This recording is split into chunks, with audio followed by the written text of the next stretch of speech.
Kaldığı suu menен аталып калды эле кара суу деп.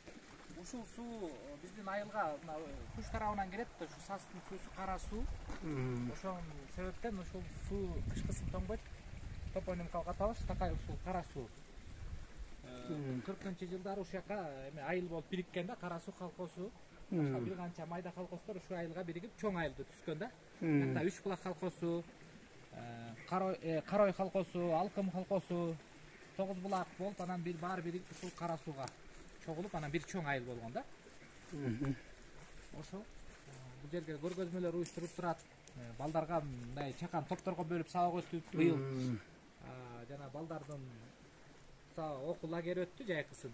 Ушул паркта. Анан бул жерде мына бал таштар, эми билесиңер да, тарых.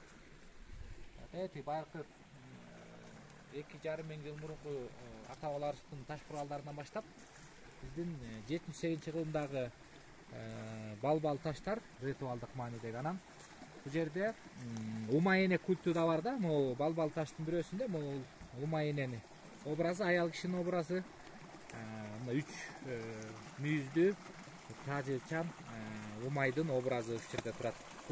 Бул дагы айкел дагы аял кишинин образы, эркек Жокердин образы. Эркек кармап турган. Анан дагы бир Жокер. Кайса? Бал таш турат. Бир колунда касап, чыны, бир колунда кылыч. Болгон керек. Анан бул кирсин көк чыксын. Бул кирсин көк чыксын. Байыркы түрк сөздүгүндө кылычты кармап колуна. Эгер мен мамлекетке чет-чет кылсам, бул көк болуп, кызыл болуп чыксын деген мааниде. Араб 13 кылымдарга таандык келме күмбөзгө коюлган. Бул жерде Бисмиллахир-рахманир-рахим, ла иляха иллаллах, Мухаммад расулуллах деген келмени ушул жалындан табылган. Жалын деген немеден ба, аймактан ба? Мына могу кара суу. Могу жерде моло таштар, бир канча түрү.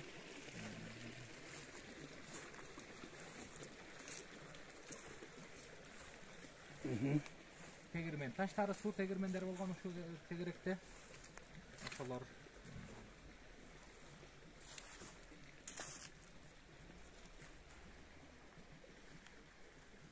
бул дагы этто бакча суунун үстүндө.